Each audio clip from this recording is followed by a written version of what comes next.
Hi, today I want to talk about GMOs because if you listen to the discussions about this topic, they are very polarized. You love GMOs or you hate GMOs. Today we will try to go beyond this kind of discussion and dig into what a GMO really is in order to stimulate a critical discussion about the topic. So I know this is a trash slide, it's like very messy, and it is like this deliberately because I think that messy is the feeling everybody feels listening to the GMOs conversations. So what is the meaning of genetically modified organisms? In which way we modify some organism genetically? Let's imagine the situation.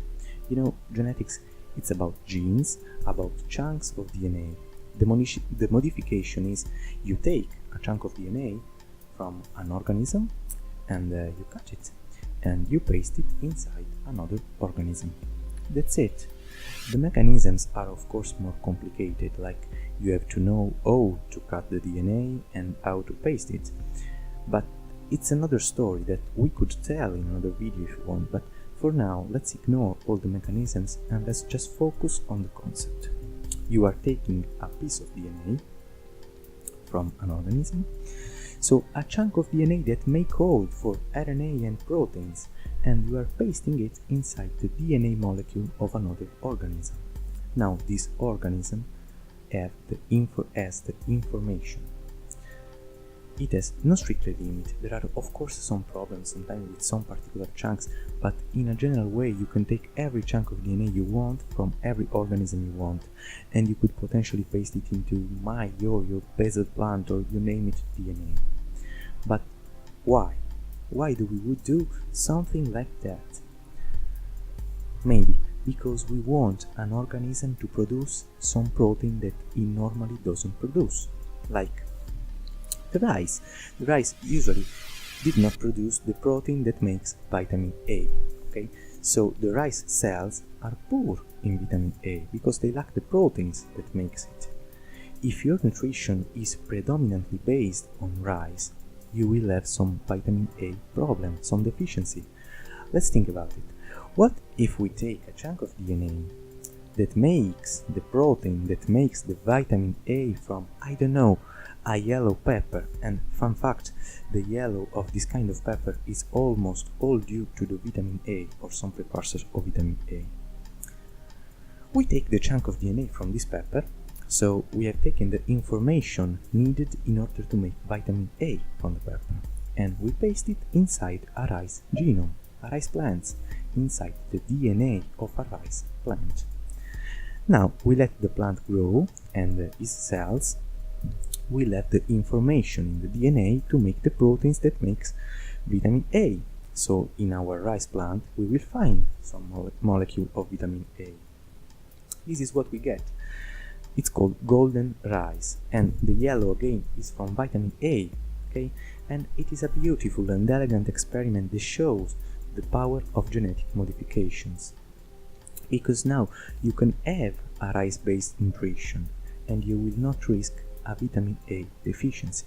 So it looks great, and in this case it really is.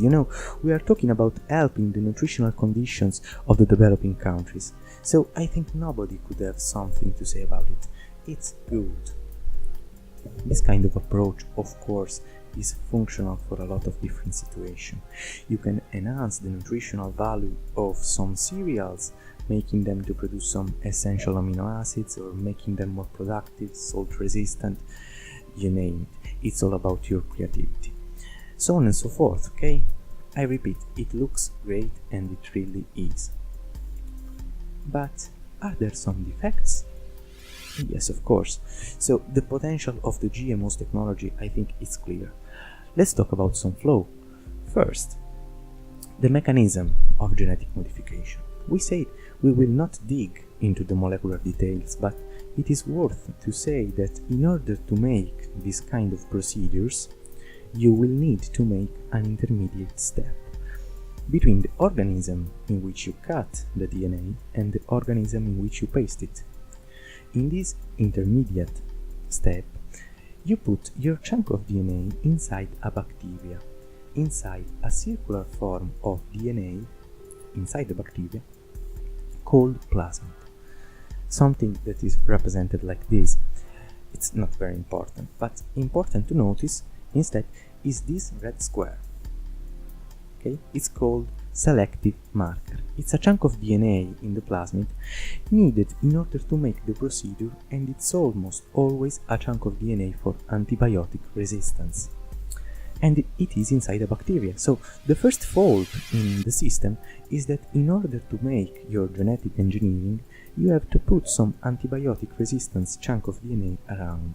And this is not particularly good because antibiotic resistance is already a problem without this supplement from GMOs procedures. Second, ecology is complex. When you put a chunk of DNA inside an organism, you will arrogantly modify the way this organism stays inside its own ecosystem. Nobody on this earth bring the power of predicting a priori the consequences of a modification in a complex system like an ecosystem. A small change from the anthropocentric point of view, like the production of vitamin A from a rice plant, could have enormous effect, also after some years, upon the entire system. Maybe an insect is affected by the vitamin A, its species goes extinct, and also the species that you got it, okay? Changing the DNA of organisms is really a bet, and almost always the results are really unpredictable. Third, who bring this technology and what are its purpose? GMOs are very powerful, okay?